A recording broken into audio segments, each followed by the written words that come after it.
Nike actually. Nike was down. Nike. Nike. The Nike. Nike. Nike. Nike. Nike. Imagine this. Before the COVID era in 2018, you're watching TV and suddenly a Nike ad flashes across the screen. But this isn't just any ad. It's causing outrage. People are burning the Nike shoes. Social media is on fire. Even the President of United States tweets about it. Nike is at the center of a massive controversy. And yet, while everyone expected Nike to crash and burn, something unbelievable happened.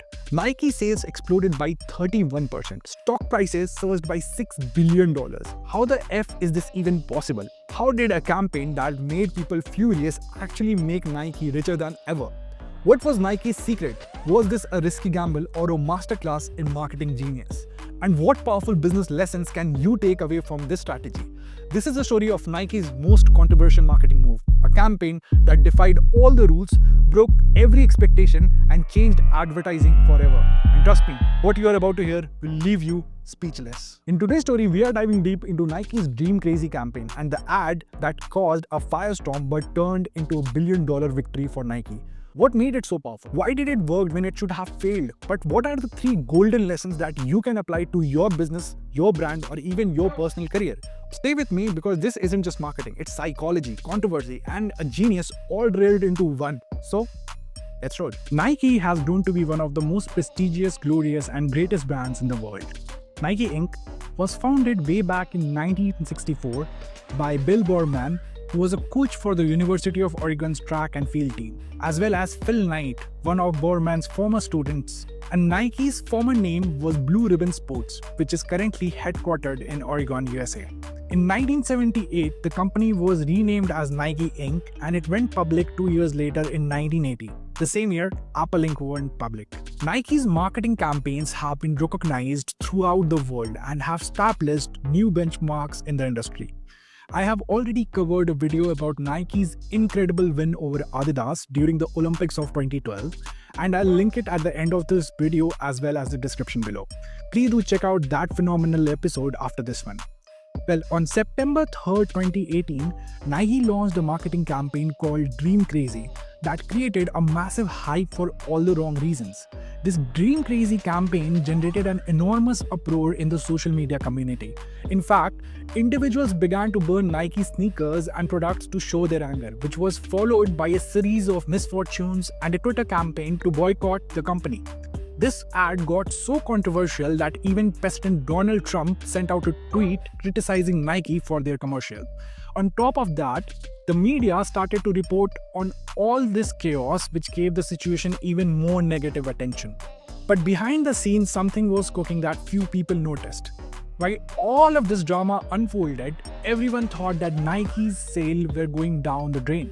However, after the controversial ad, Nike sales went up by 31% and its quarterly earnings went up by $129 million, which shocked everyone.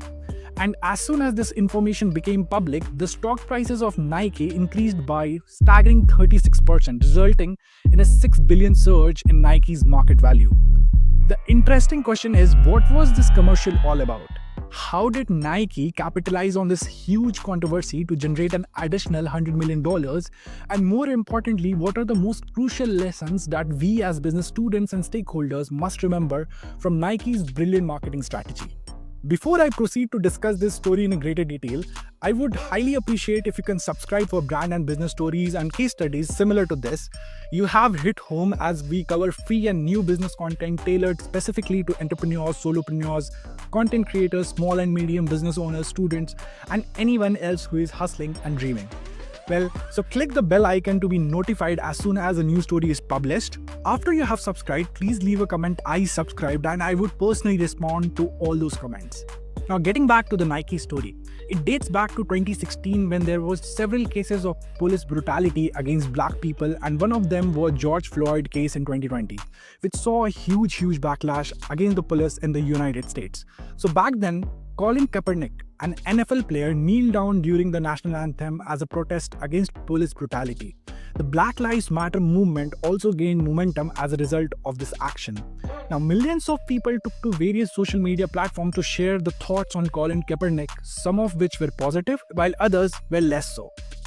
There was so much at stake that even President Donald Trump compelled to share his opinion on this incident through Twitter. Because of all this, Kaepernick quickly found himself without a contract with any of the NFL's 2017 season. As the Black Lives Matter movement gained momentum, more and more people showed their anger and support in their own ways. That's when, on September 3rd, 2018, Nike unleashed the world-famous Dream Crazy marketing commercial. To everyone's surprise, Colin Kaepernick's voice was in the commercial. In just a few hours, this commercial had climbed to the very pinnacle of popularity across all social media platforms. After a while, there were over 2.7 million mentions of Nike in online forums and social media. There was a lot of backlash on social media because of this. People burned Nike shoes, prompting a second tweet from the president. There was a lot of unanswered questions that needed answers. Like, if this Nike commercial was intended for such a wonderful cause, then why did so many people seem to be against it? Why were people burning Nike shoes and the products of Nike? Why did so many people despise and dislike the Nike brand suddenly? And though there was so much backlash due to all this controversy, how on earth did Nike manage to improve its sales? Well, to understand all these answers, we need to understand a phenomenon known as bipolarization. Well, to put it simply, bipolarization as a concept is having two opposing views. Thus, for instance, Kaepernick's kneeling down during the national anthem was interpreted by some as a display of bravery and courage and support to the minority people in the United States, while others interpreted it as an insult to the American flag. That's why the group which interpreted it as an insult to the American flag interpreted Nike's support of Colin Kaepernick as a sign that the company was anti-American. This was also the same group that launched the Nike boycott campaign on Twitter. As a result, when sentiment analysis was done about Nike, the results were terrible and disastrous. A company called Brandwatch reports that after the commercial was shown online, the ratio of positive to negative sentiment for Nike dropped from 90% to over 60%. Immediately after the commercial aired, Nike's favorability rating dropped from 72% to 65%. The Dream Crazy advertising campaign had a devastating and disastrous effect. The crucial question is, what happened when so many people boycotted Nike and there was such a backlash? How on earth did Nike manage to see a 100 million increase in sales? According to Nobel Prize winner and psychologist Daniel Kahneman, the human brain operates on two systems, System 1 and System 2. While System 1 is an analytical brain which do complicated mathematical calculations, System 2 or the limbic brain is also called the monkey brain. And this part of the brain is responsible for your overall behavior and emotions. This is the reason why we behave how we behave, and there is such a disparity in different individuals. The way to tap to people's emotions, especially the limbic system, is the prime way to gain their trust. And this faith or trust is primarily driven by the purpose of your actions. So for instance, if you can connect with someone's goals and purpose, that person or group will trust you immediately or eventually. People do not buy what you are selling, they buy why you are selling it. If you take a step back and observe this carefully, you will realize that Nike as a brand never shows its product features in its ads. It never talks about why their soles are better than Adidas or any other brand as such. In fact, they honor and appreciate great athletics and great athleticism. That is the message Nike gives about why they are selling what they are selling. This is exactly what we can see in Nike's Dream Crazy advertising as well. Dream Crazy was a mission-driven campaign that stayed true to its mission. That's the dignity, respect, and safety of America's black minority. As soon as people saw it, those who agreed with Nike's messaging started to share it, which led to a huge amount of virality. At first glance, the majority of Americans appeared to be against Nike.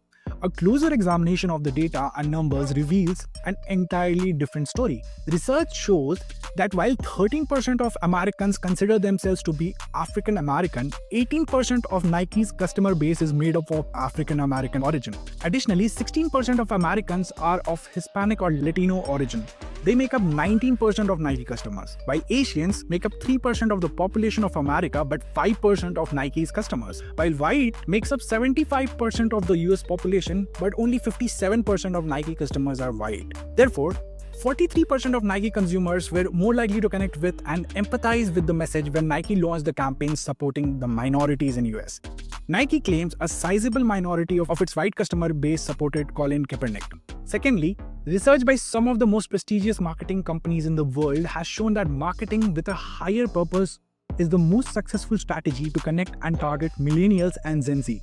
The interesting thing is that millennials and Gen Z are Nike's crucial client category. 15% of Nike consumers are under the age of 18. 41% are 18 to 24 years old and 19% are 25 to 34 years old, implying that 75% of Nike customers are under the age of 34 and are particularly likely to connect with Nike's purpose-driven marketing approach. Despite widespread American disapproval and hatred towards the brand, Nike actually saw an increase in loyalty from its core demographic and consumers. Nike was becoming more than just a shoe company. In fact, it was now much more than that. It was emblematic and symbolic of their pride and representative of how they saw the world. Therefore, many celebrities who identified with the campaign began sharing Nike's advertisement on their social media accounts. Among those celebrities were sports legends like Serena Williams, who alongside basketball great LeBron James and even Black Panther star Michael B. Jordan posted the Nike ad Dream Crazy campaign. As a result of all of this, the company's brand recognition and perception skyrocketed, and sales increased by more than $100 million. It's not uncommon for people to become defensive when others in their immediate vicinity criticize their preferred politician or product, let's say Apple products. I'm not sure how often this has happened to you all, but these people frequently and sometimes irrationally defend these products or favorite political candidates. People tend to find even more ways to promote their favorite Apple product or candidate because of the criticism. Now you can see this is the result of nothing but bipolarization in terms of human science and psychology, and in terms of marketing, it's being a brand advocate. Because of all this, Nike got the icing on the cake. Throughout this process, Nike achieved the powerful golden loop of media publicity, which states that anything sensational is covered by the media and anything which is covered by the media becomes sensational. In this instance, this outpouring of emotion in response to Nike's advertisement elevated it to the status of a phenomenon, prompting major news organizations to cover it. Because of this, it became a national headline which brought more attention to it. Consequently, President Trump tweeted and retweeted about it. Because of this, it blew up into an even bigger phenomenon, receiving even more attention from the press. And guess what? Nike received free publicity worth an estimated $163.5 million as a result of this controversy. In this manner, Nike established the standard for viral marketing in this 21st century. I also talked about another Nike's viral marketing during the 2012 Olympics and what the legendary Steve Jobs learned from Nike before the iconic Apple Think Different campaign. You can check it out here as I have linked it above on the I button and also in the description. This brings me to the most important part of this episode. There are 3 essential business lessons to be learned from Nike's Dream Crazy advertisement. First and foremost, branding and marketing in the 21st century go beyond simple pricing cut and discounts. And marketing is not just about selling products anymore. Advertising and marketing in the modern digital era is all about connecting with customers on a deeper level and promoting an exceptional product or service. Nike's audacity in this case was to endorse Colin Kaepernick, showing their support for the right cause while also using their commercial to advocate for the respect and security of African and Black Americans. Lesson number 2 is that if you want to thrive in marketing, you must have a thorough mastery of these 3 critical disciplines: consumer psychology, behavioral economics, and human-centered design. Now, these 3 play the most crucial role when it comes to marketing in the digital age. Finally, and most importantly, understand that controversial advertising, despite appearing profitable on paper, is actually a double-edged sword. If executed properly, it can surge you to stardom, but if handled poorly, it could cause irreplaceable harm to your reputation. The Gillette ad, we believe, is a perfect illustration of this. I'll cover that campaign too in our next episodes. Therefore, always give the failures the same amount of attention and importance as the success. Because success is built on the pillars of failure, and I would like to quote one of my favorite writers of all time, J.K. Rowling. It is impossible to live without failing at something unless you live so cautiously that you might as well not have lived at all, in which case you have failed by default. Bill Gates also says it's fine to celebrate success, but it is more important and vital to heed the lessons of failure. So no matter who you are, no matter where you are, no matter what you are going through, I would just say keep going. For more content like this, including brand and business stories, case studies and resources, subscribe to Alpha Use and hit the like button to make the YouTube algorithm gods happy. Some brands don't just sell a product, they ignite a movement. Nike didn't just sell shoes, it built a culture of ambition, broke the limits of sports marketing, and turned a simple swoosh into a global symbol of greatness. But what if I told you there was one another brand that did the impossible? A brand that started with nothing, faced rejection at every turn, and still built one of the most magical, unstoppable empires of all time. Just like Nike pushed the world to just do it, this company pushed the world to dream bigger than ever before. Curious? Well, it's the story of Walt Disney, the man who turned dreams into a billion-dollar empire. And trust me, this story is just as bold, just as unexpected, and maybe even crazier. Click the next video above or in the description below, because if you miss this one, you will miss the blueprint for turning pure imagination into unstoppable success. I will see you in that video. Do not forget to subscribe to Alpha Use, because we do come up with business stories and brand stories, case studies, insight and resources similar to this. You have found the right place, especially if you are an entrepreneur or solopreneur or content creator, small or medium business owner, or anybody who is hustling or dreaming. After you have subscribed, please comment below "I subscribed," and I would personally comment on all those comments. Also, you can find all the business services, products, case studies, stories and resources in. Because what non-believers fail to understand is that calling a dream crazy is not an insult. It's a compliment. Don't try to be the fastest runner in your school or the fastest in the world. Be the fastest ever. Don't picture yourself wearing OBJ's jersey. Picture OBJ wearing yours. Don't settle for homecoming queen or linebacker. Do both. Lose 120 pounds and become an Ironman after beating a brain tumor.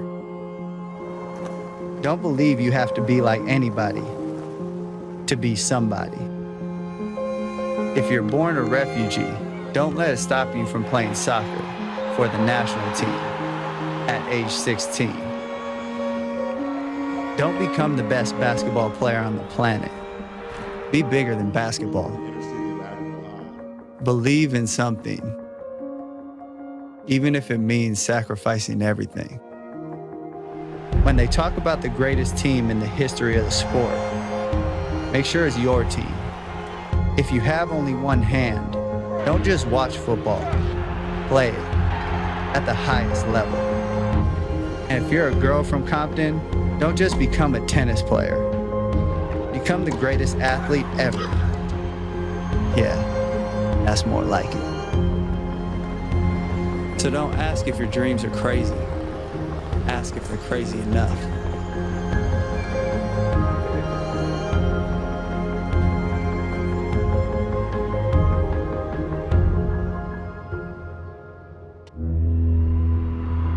You can't be demanding. You can't be relentless. You can't put yourself first. So, put yourself first. You can't be confident, so be confident. You can't challenge, so challenge. You can't dominate, so dominate. You can't flex, so flex. You can't fill a stadium, so fill that stadium. You can't be emotional, so be emotional. You can't take credit. You can't speak up. You can't be so ambitious. You can't break records. You can't have any fun. You can't make demands. You can't keep score. You can't stand out. Whatever you do, you can't win.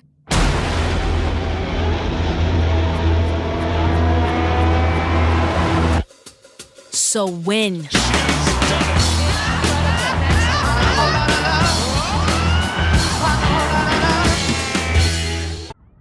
Am I a bad person?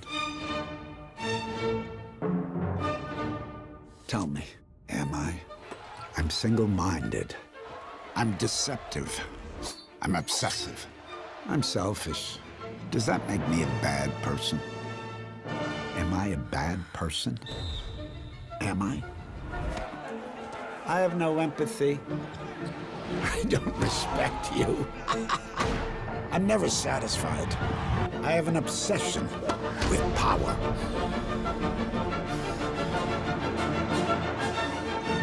I'm irrational. I have zero remorse. I have no sense of compassion. I'm delusional. I'm maniacal. You think I'm a bad person? Tell me. Tell me. Tell me. Tell me. Am I? I think I'm better than everyone else. I want to take what's yours and never give it back. What's mine is mine, and what's yours is mine.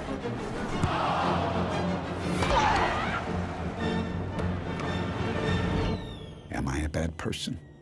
Tell me, am I?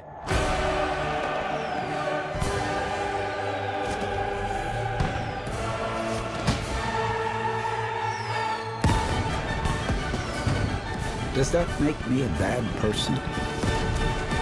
Tell me, does it?